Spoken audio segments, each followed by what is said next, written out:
नमस्कार बंधुरा केमन आছেন সবাই आशा करी सबाई खूब भालो आছেন রান্নাবান্না চ্যানেল থেকে সবাইকে স্বাগতম। দক্ষিণ ভারতের এই জনপ্রিয় খাবারটি এখন বাঙালিদের কাছেও ভীষণ প্রিয়। চাল আর ডাল ভেজানো ঝামেলা ছাড়াই আপনারা এইভাবে ধোসা বানিয়ে নিতে পারেন। দেখুন কি সুন্দর হয় ধোসাগুলো, দেখতে খেতেও দারুণ হয়। আপনারা একবার ট্রাই করে দেখতে পারেন। প্রথমে আমি 1 কাপ সুজি নিয়ে নিয়েছি আর নিয়ে নেব 1 কাপ টক দই। টক দইয়ের বাটিটা ধুয়ে একটু জল দিয়ে দেব। এরপরে আমি মিক্সিতে ব্লেন্ড করে নেব।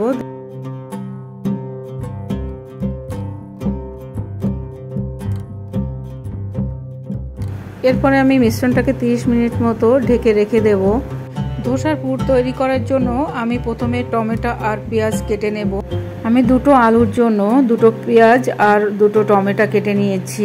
সুজি দিয়ে ধোসা বানানোটা খুবই সহজ, বাচ্চারা বিশেষ করে বাচ্চারা খুব ভীষণ ভালোবাসে। এমনিতেই বেশ স্বাস্থ্যকর। ধোসা বানাতে খুব বেশি তেল লাগে না, সামান্য তেলেই ধোসা ভেজে নেওয়া যায়। এরপরে আমি অন্যদিকে একটা কড়াইতে দিয়ে দেব তেল। 2 চামচ মতো তেল দিয়ে দিয়েছি। তার মধ্যে দিয়ে দেব 1 চামচ সর্ষে ফোড়ন আর দিয়ে দেব 4-5টা কারি পাতা।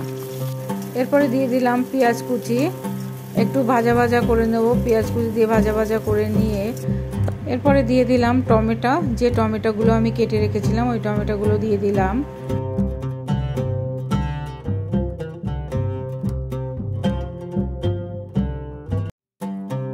এক চামচ নুন দিয়ে দিলাম আর দিয়ে দেব সেদ্ধ করে রাখা আলু। আমি আলুগুলো আগের থেকেই সেদ্ধ করে রেখেছিলাম। আলুগুলো দিয়ে ভালো করে কষিয়ে নেব এবং আলুগুলো একটু ভেঙে ভেঙে দেব।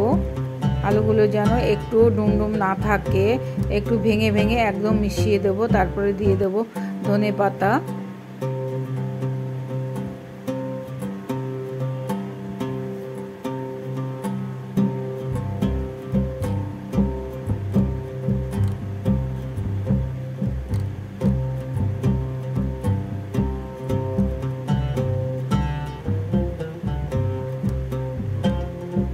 এরপরে 1 চামচ জিরে, 1 চামচ ধনিয়া আর 1 চামচ হলুদ গুঁড়ো দিয়ে দিলাম একটু স্বাদটা বাড়ানোর জন্য।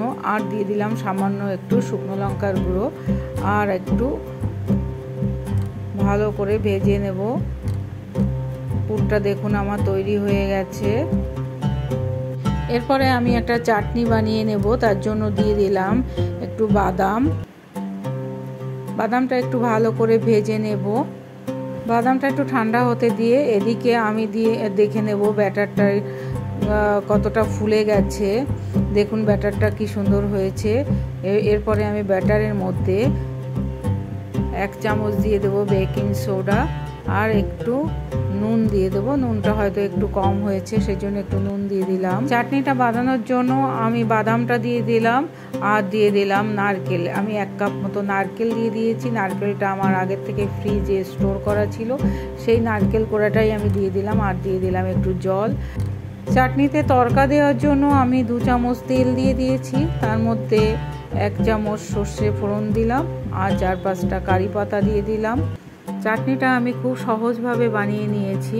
তড়কা দিয়ে দিয়েছি, এবার তড়কাটা একটু চাটনির সাথে মিশিয়ে দেব।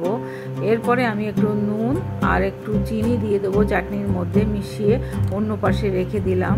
এরপরে আমি ধোসাটা বানিয়ে নেব। ধোসাটা বানানোর জন্য আমি চুলায় একটা চাটু বসিয়ে দিয়েছি। চাটুটার উপরে আমি একটু তেল ব্রাশ করে নিয়েছি। ব্যাটারটা আমি দিয়ে দেব, দিয়ে হাতার সাহায্যে এভাবে ঘুরিয়ে ঘুরিয়ে একটা রুটির আকারে তৈরি করে নেব। এরপরে আমি ধোসার উপরে পুরটা দিয়ে দেব। আলু যে পুরটা তৈরি করেছিলাম সেই পুরটা দিয়ে দিলাম। দিয়ে এইভাবে হাতার সাহায্যে একটু মিশিয়ে দিতে হবে। একটা পাশ উল্টে ভাঁজ করে দেব। ধোসার আকারে তৈরি হয়ে গেল। দেখুন কিভাবে আমি ধোসাটা উল্টে দিচ্ছি। আমার ধোসাটা হয়ে গেছে।